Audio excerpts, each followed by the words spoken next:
Most buyers are waiting for the rates to go down so that they want to make a move, and oftentimes they actually lose a lot of opportunities, and also they lose a lot of money by waiting. In this video, I'm going to be sharing about things that we should be looking at even if the rate is higher. And my name is jack.tsai. I've been in the industry for about 17 years. And last year, our team sold over 1,000 properties, volume at almost $1 billion. So I'm going to be sharing with you today, how do you look at the market even when the rate is up? How do you select the right property? Let's get right into it.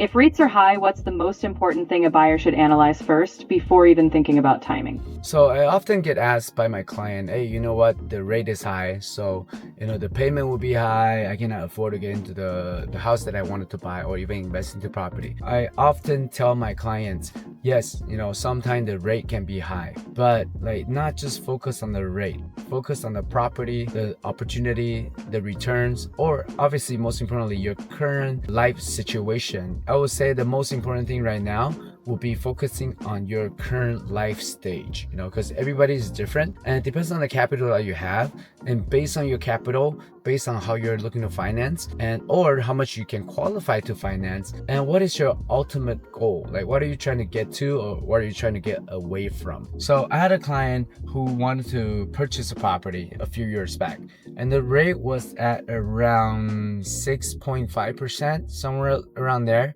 and they decided to wait. And during that time, because they wanted to wait, they have to keep on paying rent.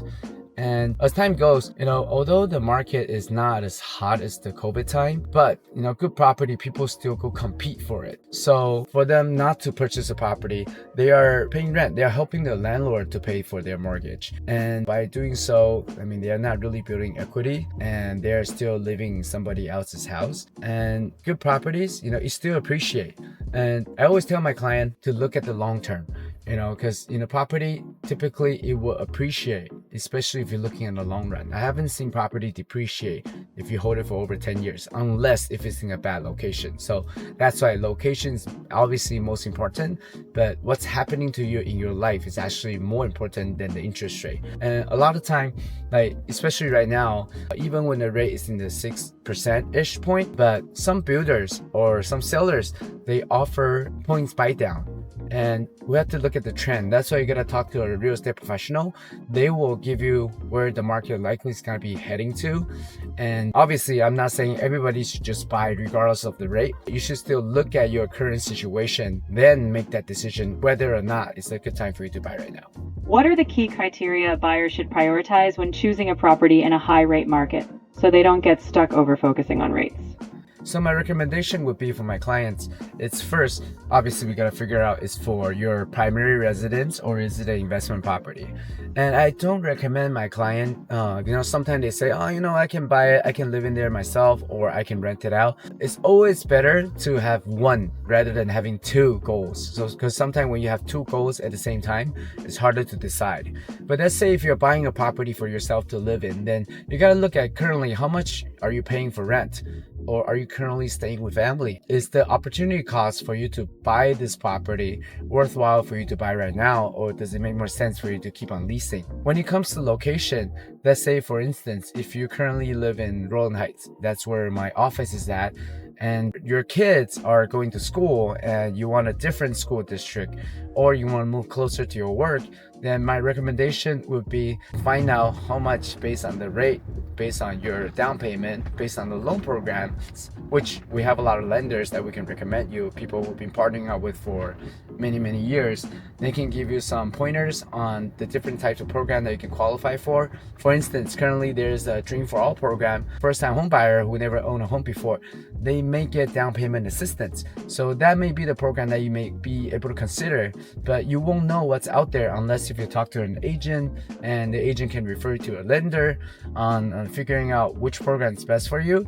Then from that, then we can draw a map based on where you're at and where you're trying to get to, and also how many decision makers are there. Is it just you, or your spouse, your kids, or your family? Where do they all work? What do they prefer? Because at the end of the day, buying a property sometimes could be more than one person decision.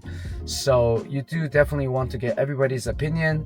And once we get that, we do our consultation on finding out what's important to you, the number of bedrooms, the location, or the school, or distance to work, supermarkets, or like the type of restaurants that you want to go to, and or sometimes you want to go closer to your friends or you're closer to your lifestyles, right? Because some cities, they are more family oriented. Some cities are more suitable for bachelors because they want to go meet more people. They want to have more nightlife. Those are different criteria of places where people look into. Now, to wrap up this section, I'll have you summarize how buyers can make confident decisions. Then we'll get to your call to action.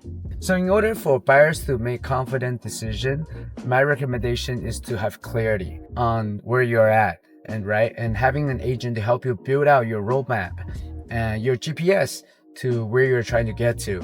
Or else you may be just reading news or scrolling social media or listening to friends, and there are just a lot of noise. So it's good to have somebody to sit down with you. Imagine it's kind of like you have a situation where you need to consult an attorney, and it may be a little bit tougher to just Google your answer or Reddit your answer out, because everybody's situation is different. And even though when situations could be solved by Google answer or Reddit answer, but the thing is, what you really want, how you're really feeling, could be a little bit more complicated, and you may need somebody there to really understand your need and to guide you and walk you through the process, and also keep you compliant, and also making sure that you are getting what you want. That's what's important to you to make confident decision. Next question. What's one common myth buyers believe about high rates that leads them astray?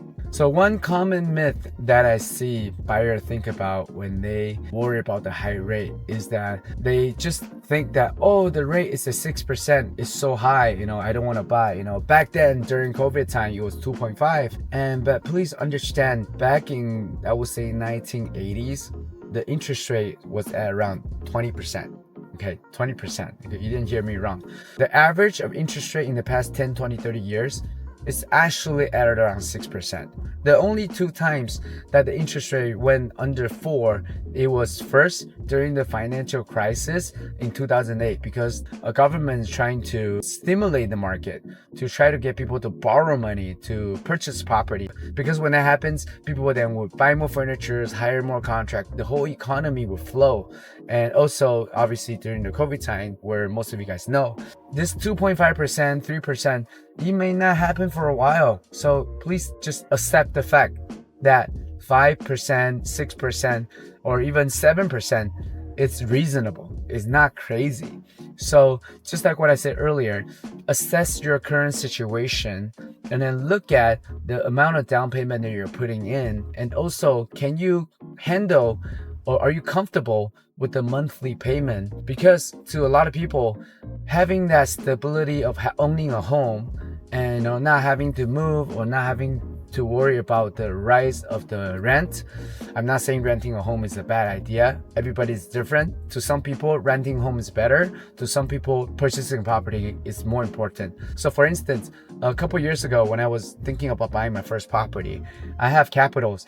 And I was thinking I could use this capital to purchase a property to start generating residual income, passive income. And by that time, I was getting married, so I wanted to purchase a property. So, like that way, me and my wife, we can have a home.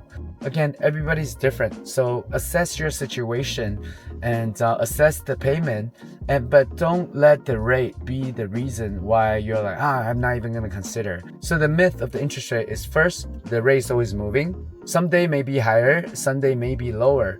And you want to at least put your foot in the door to get qualified, and that doesn't cost any money, and that way you can explore on all the options. It's kind of like buying a car, right? Like, you don't really have to buy a car, but But when you really wanted to buy a car, then that's where you want to at least go get qualified, or at least go shop for a car. I do recommend get qualified first, so that way you know exactly what's the price point you're going to be buying, and talking to a professional, because at the end of the day, buying a car is still a little bit different than buying a house. A house is where you're going to live in. You're going to be there for a long time. For a car, mainly just transportation, and you buy what you like, right? Everything is quite transparent. Every dealer, they actually share about the programs that they have, including financing. But meanwhile, even buying a car, sometimes having a broker to help you buy a car, to shop around, you can get a better deal out of that.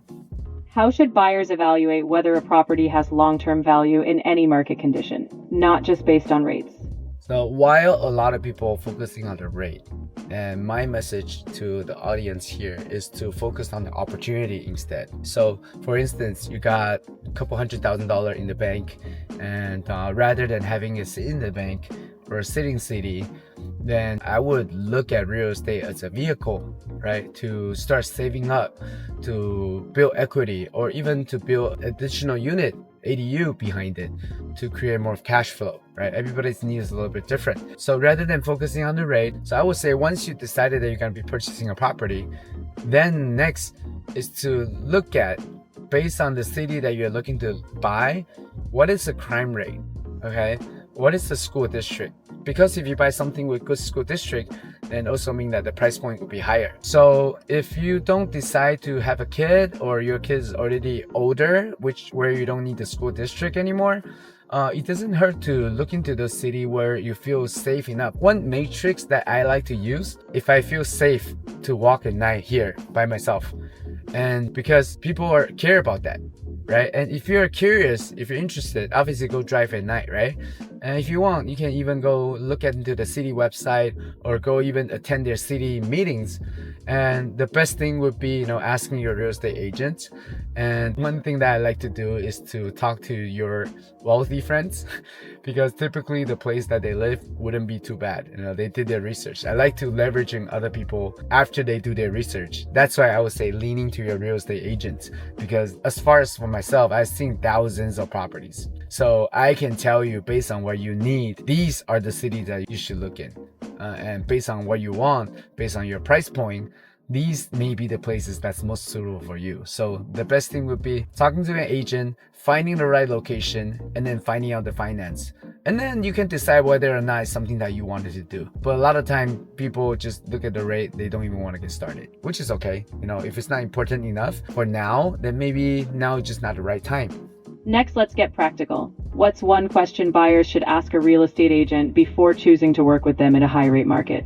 So one question that I would say, if you're looking to buy, that you should ask the realtors that you're working with in this high rate market, I would say experience is very important, because being able to having that experience to negotiate with the seller, perhaps to get them to negotiate a points buy down, and also to communicate with the buyers on the current market situation, so that way we place the reasonable offer for the buyers, and to identify the right property for the buyers. Because when it comes to negotiating in high rate market or not, actually, experience is quite important.